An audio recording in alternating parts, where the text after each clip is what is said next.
What's up, pup? Let's make a YouTube video? Yeah? Alright, let's go. What's going on, my beautiful people from YouTube? We're going to talk about Planet Watch today, and we're going to break down into 3 easy parts. Here's what we're going to do. We're going to go over first the questions, things that people are asking all the time, as well as some of the AMA questions that came up this week.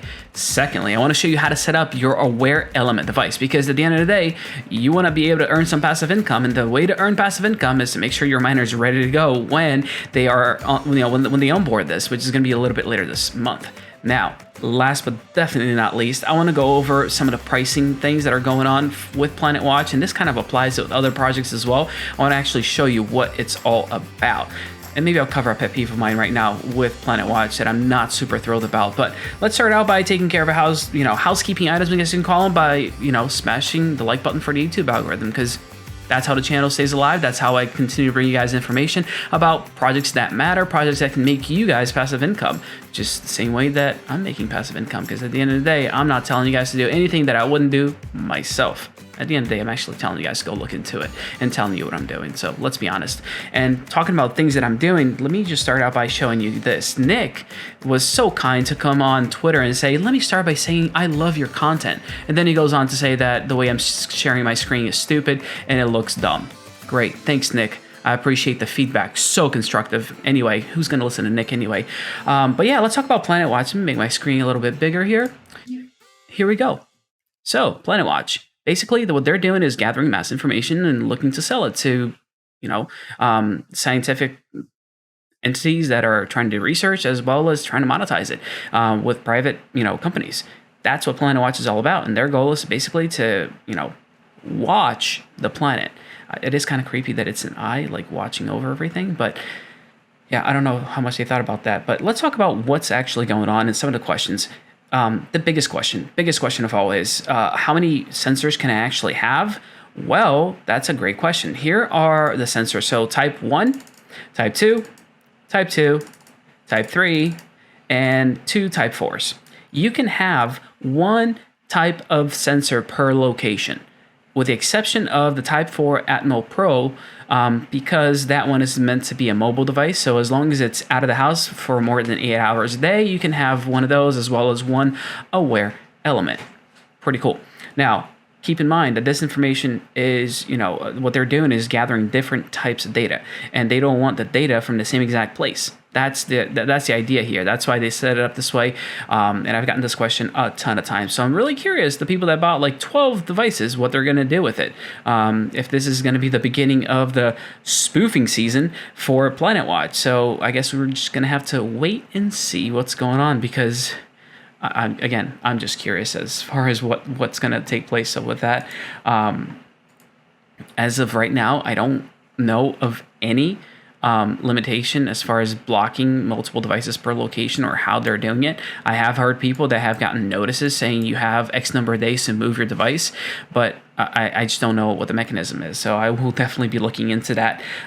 With the AMA that happened this week, they basically are trying to get people to not sell their tokens and lock those tokens up. And the way they're pitching this is that every time you lock tokens up, you're going to be able to become a custodian for a tree that they're planting a forest. So we're going to plant a forest, and by staking your token, you become the custodian of a tree. Like, that's how they're doing this thing.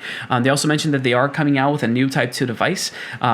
Q1 of next year, so it would be around the corner. The app is coming out at the end of this month, which is going to have the ability for you to onboard the element from Aware.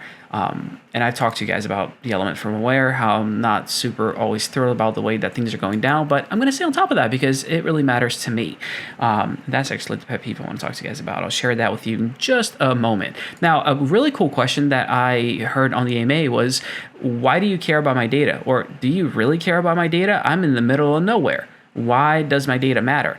And Claudia went to say that, yeah, all data matters. Some data matters more than others. And specifically with the outdoor sensors, you have this tier setup. So you have a pixel, it's the whole density, right? For every pixel size. And then you have tier 1 and tier 2. And basically the way they break it down is that, tier 1 pixels are those where the population density is estimated at 2,000 inhabitants per square kilometer, and you can go on the map itself and see if you're in a tier 1 or tier 2. And like, I'm not going to get an outdoor sensor personally because I'm right outside of tier 1, like literally like a street over is tier 2, and it's tier 1 and I'm tier 2, so my rewards, that doesn't make sense for me, unfortunately.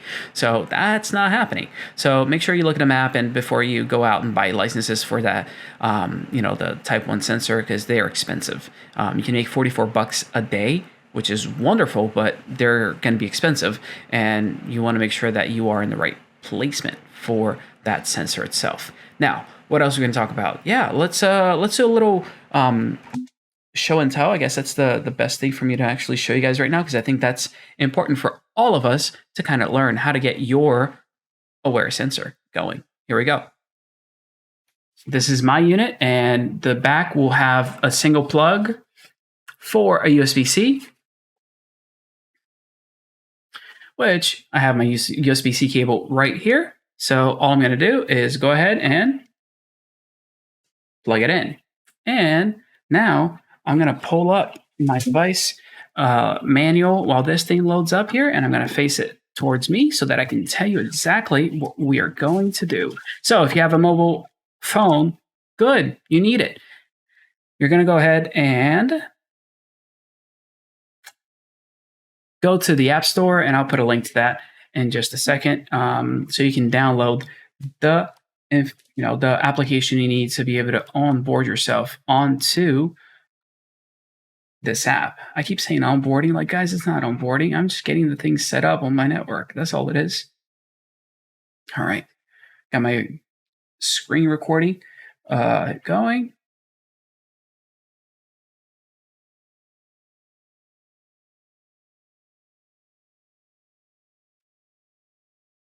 All right.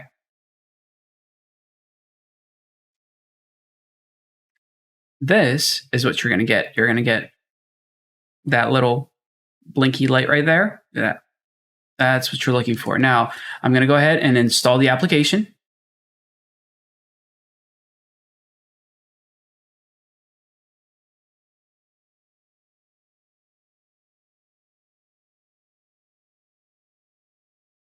Let's open it.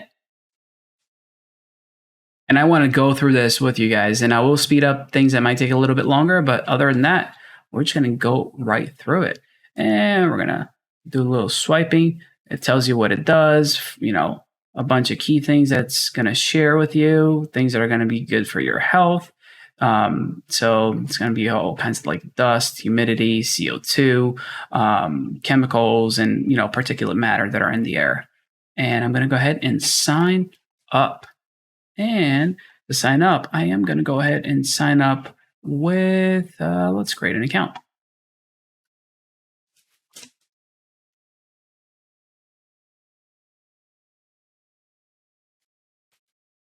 Okay, we're looking at email confirmation. So as soon as this pulls up, I'm just pulling up my email on the background so that I can go ahead and click on yeah, this is me. And I'll show you what that email looks like. And we'll say, thank you for confirming. Perfect. And let's set up my account.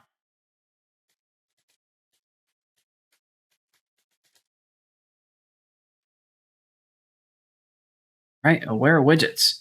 Got a bunch of little things. You can do tabs. Can't do anything because we got to add the device. So on top right-hand corner, you're going to click that add device. Then you're going to go find Aware. Permissions required. Okay, so this is actually really important because they had an update and people were not able to set up their devices. So I'm going to go ahead and confirm. I'm going to go allow while using the app, find Aware. This is actually really good thing to show you guys. So my unit is actually blinking orange. That's not what we need. We need it to blink blue. So we're going to go ahead and hold down the reset button that's right behind the unit so that we can reset it. When you hold the unit on the back, you're going to see a little dial go up like that until it's reset.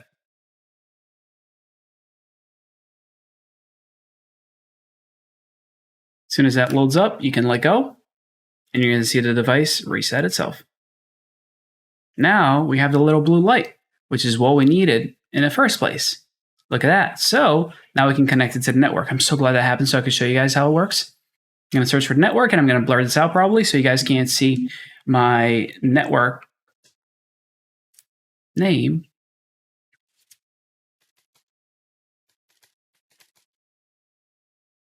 Now I'm going to join. So now my device is connecting to my Wi-Fi network.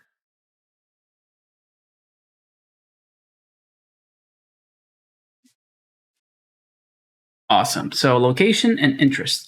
Let's go ahead and check this out. I'm going to say that I am using this in my home. And what type of room? Sure, let's go my room, my bedroom. And this is the device. It's going to be Aware. And it's going to be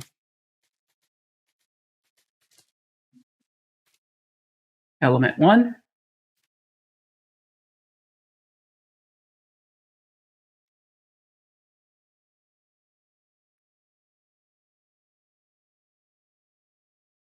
And I'm getting a networking error. That's not good. Let's see what's going wrong.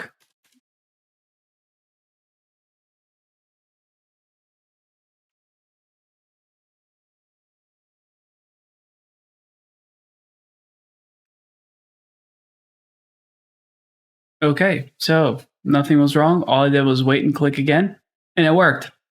Lovely. So that if that happens to you, give it a few seconds and click again. Now, what do I care about? What are my interests? General. So you have to pick like one or another. So I'm going to leave it on general, but they do have different things. Like if you have it in your room and you know what's it like while you sleep and all that, that's a setting that they have to reset. But I'm just going to leave it on general for now and click done. Breathe easy. So let's get started. This is going to look terrible, I bet you. All right, so it's going to uses these little dots to show you the quality of your air, right? So temperature, it's 83 in here right now. I'm sweating. I have the AC off, so it's not noisy, and I have lights, which you can tell. Oh, you see that? That's the light right there. That's a glare. And my face, I'm gonna leave it in Fahrenheit because I am in the US, but it's basically 28.6 in here. Doesn't feel so good, but humidity, 49. Not too bad. CO2, great. I'm in a room, by myself, breathing. My dog's breathing a bunch too, so it's just the two of us locked in here, and we need to open the window. Toxic chemicals. Now, again, it's yellow. It's not wonderful, but it's not terrible either. And PM 2.5. This is good. Happy. And my Aware score is fair. I'm going to make it better by, cranking that window open as soon as I finish recording the video. All right. And we can start Aware. Now, I'll cycle through this so you can actually see it. I have the time. I have the different indicators. I'm clicking down. So now chemicals. Ooh, it went up. CO2. Humidity at 53%, so it's going up. Well, I'm breathing right next to it. That probably increases it. Temperature, 85. And now it's going to go through a lovely up, which always happens when you first plug a unit in, but that's okay. So I'm going to leave this guy to the side, and let's get back into talking about what's happening with the price of PlanetWatch, because I think that this is a big deal that people are not always talking about. Well, I'm glad I did that live so that you guys could see, me troubleshooting it, because I think that that's what happens all the time to people. They're like, well, it didn't work out like the video. That's good. I actually like it when it's not perfect because it shows you that, hey, things happen. And these are the steps that I took to kind of mitigate the process. So hopefully that's helpful to you guys. Now, I did make the decision. I am going to show you what I was talking about as far as the pet peeve in regards to what's going on. And I'm just going to go right. I want you to hear it from the horse's mouth, I guess you can say. So let me pull this up and do my little screen sharing here. And here's the portion I want you guys to hear. What are we at? Are we at playback speed? Let's do 1.5 because he talks a little slow. Well, the first one is a bit is a bit not annoying, but Not annoying? Why would you say not annoying? If you say not annoying, you probably think it's annoying. it's been asked several times, so I'm going to try to be as clear as possible once again. The question is about how many sensors have been delivered to the big companies, how many you give to X, how many you give to Y, which companies, and what type of sensors and all that. Okay, as blunt and as clear as possible, I'm not going to disclose this. One reason being that some of these companies are potentially competing with each other. So it makes no sense to play around with this kind of information. From your point of view, I'm asking you to believe that we are managing the situation, we are managing our B2B partners in a fair way and in the interest of the PlanetWatch project and community. This is the only thing that is worth communicating. We are leveraging the interest into PlanetWatch from a number of players, including companies, to let the project grow organically, safely, and in a sensible way. So please do focus on what we are achieving. There are a number of indicators out there, I believe, which can tell you that we are doing the right things. Focus on this and refrain from conspiracy theories, right? All right, so my problem is not with conspiracy theories. That's not what I'm worried about. I think he's missing the point. People are kind of pissed off, I'll be honest, because some people are getting devices, some are not. And I posed this question right on Twitter because I thought that was important for us to know. And I only got 70 responses, which is absolutely fine. But if you look at that 7.1%, that's 10 people that, receive their devices before a bunch of other people receive them that paid less. That's wrong.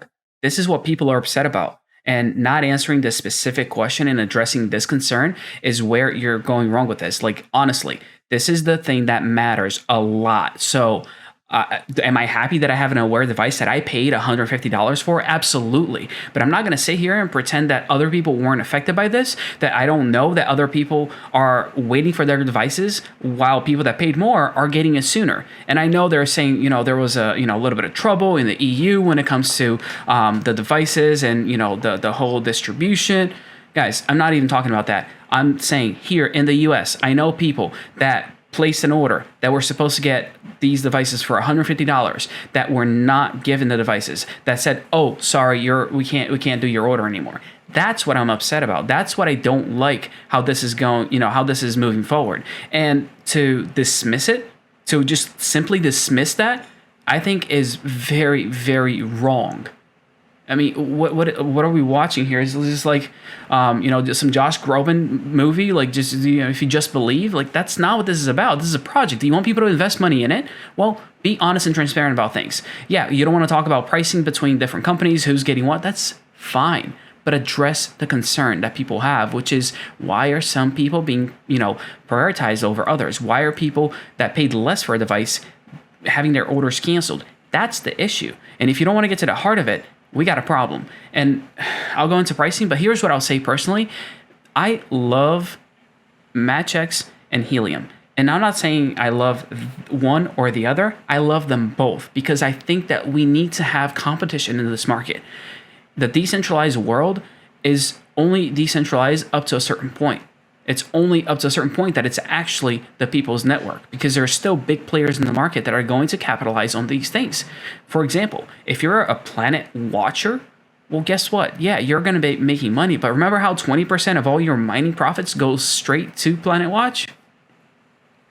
Yeah, it's decentralized up until a certain point. So Planet Watch is still the player, the big player, right? So what I want you guys to realize that competition is good, and I am waiting. I'm dying to see somebody else come along and make this happen. If anybody has an idea of bringing this on, let me know because I think that it's going to be phenomenal if there's more competition in this market. But I digress. Let's talk about pricing, and here's the pricing that we're looking at right now. So we're looking at 35 cents. Today, they just launched onto a new exchange, Bitmart. So they're on Bitmart. Now I want to show you the chart. Look at this. So the price, it went up, it went up, it went up. And right there, that's Friday, we went to 36 cents and boom, it dropped to 34.9. This happens with every token that gets listed on an exchange. The price takes off and then it crashes. I want you guys to be aware of this. Don't always get so excited because if you go on Twitter, you go, "Oh, we're going to launch in one day. You can now deposit your coins. You can do this. You can do that. We're launched." And the price just goes down. That's something that you all need to be aware of. This happens all the time. And I'm not, I got to do this one. Yeah, there we go. And I'm not saying that this is bad. It's just a very common pattern. Again, not financial advice at all. Just want you guys to understand that this is very common. And I want you to know that this is something you need to watch out for, because people will get so excited over, a listing, and all of a sudden the price goes down. Like, wait, what happened? I was so excited. I bought in. Yeah, you bought in and everybody was cashing out. The problem with Planet Watch is that it's been really hard to buy and sell tokens, because they have only been listed on, Bitfinex, which is actually not bad. If we go to, over here, that's a number 7 listing. But here in the US, it's hard, right? Like, it's pretty difficult for us to be able to get tokens. So I'm still waiting for an exchange that can be a little bit more easy to use. Now, Bitmart launches today, so they're now listed on Bitmart.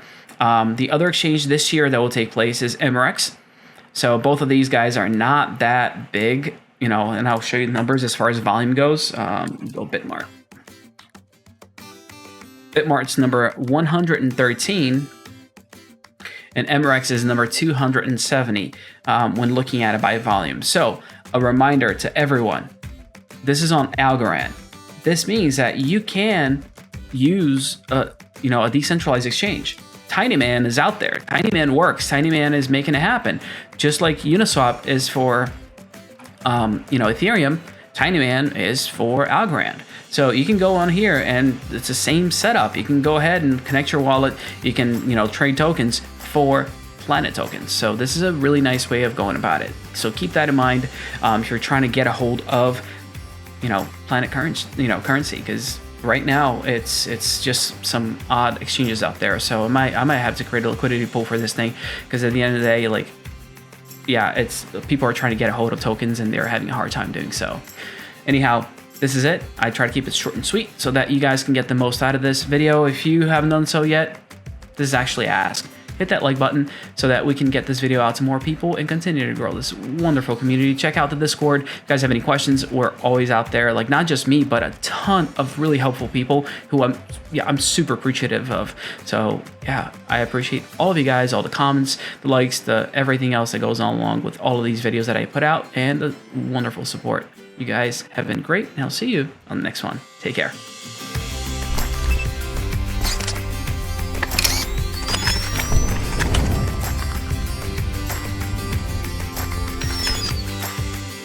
I hope you got the sarcasm when I was talking about Nick. Like, maybe hopefully that didn't go over anybody's head, because I went from looking like this to looking like this.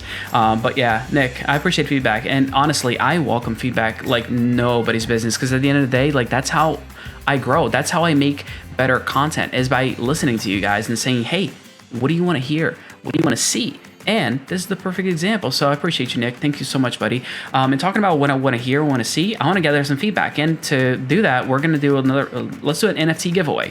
I want to know from you guys, do you rather have a decentralized or a centralized exchange when you're trading your tokens? Because at the end of the day, I know there's a place and a time for everything. Like, I love centralized exchanges when I have to onboard fiat, but I like decentralized exchanges as much as possible, because I'm not giving money to the man, I guess you can say. Like, I'm, helping out the community and people that are providing liquidity.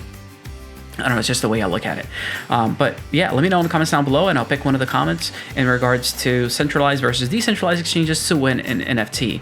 So yeah, I appreciate it, and I'm not going to end it here. I'm going to tell you that, hey, Nick, hit me up on Twitter if you actually watch the video all the way through. And I'm going to give you an NFT, because I really appreciate your feedback, buddy. All right. Well, I appreciate you all. Thank you so much, and I'll see you all on the next one. Take care.